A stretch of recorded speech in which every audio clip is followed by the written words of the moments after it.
बहुत समय पहले की बात है। एक बड़े जंगल में तरह तरह के जानवर रहते थे। उन्हीं में एक चालाक लेकिन अकेला शियार भी रहता था। शियार को अपनी चालाकी पर बहुत घमंड था, लेकिन जंगल के बड़े बड़े जानवर उसे गंभीरता से नहीं लेते थे। शेर और बाघ उससे दूरी बनाए रखते। हिरण और बंदर उसकी बातों को अनसुना कर देते। शियार अक्सर सोचता, काश मैं भी ऐसा होता कि सब मुझसे डरते और मेरा सम्मान करते। एक दिन वह जंगल के किनारे घूम रहा था। वहां गांव के लोग रंग बनाने का काम कर रहे थे। अचानक शियार फिसलकर नीले रंग के एक बड़े ड्रम में जा गिरा। पूरा शरीर नीला हो गया। जब उसने पानी में अपना चेहरा देखा तो खुद को पहचान ही नहीं पाया।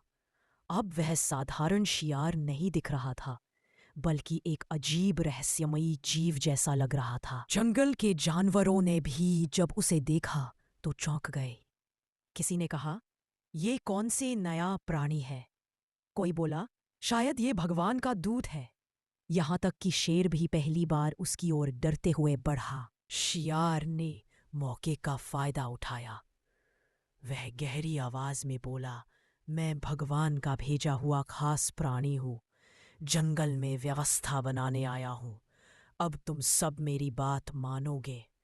हिरण, बंदर, भालू, यहाँ तक कि शेर भी उसके आगे सिर झुकाने लगे। कुछ समय तक शियार ने खूब मजे किए।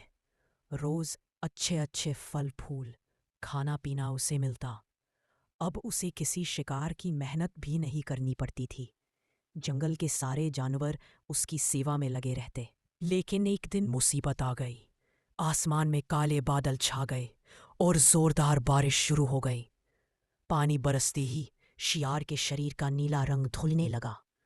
पहले पंजे, फिर पीठ, फिर चेहरा। धीरे धीरे उसकी असली पहचान सामने आ गई। जंगल के सारे जानवर हैरान रह गए। अरे, ये तो वही चालाक शियार है। उन्हें समझते देर न लगी कि वह सबको धोखा दे रहा था। शेर जोर से दहाड़ा, झूठे!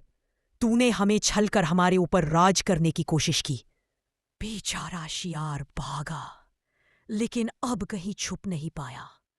उसकी सारी चालाकी और दिखावा पानी के साथ बह गया। जो सम्मान उसने झूठ से कमाया था, पल भर में मिट्टी में मिल गया। उस दिन जंगल के जानवरों ने एक बड़ी सीख ली।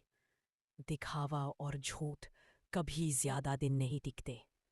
असली सम्मान केवल सच्चाई और अच्छे कर्मों से मिलता है।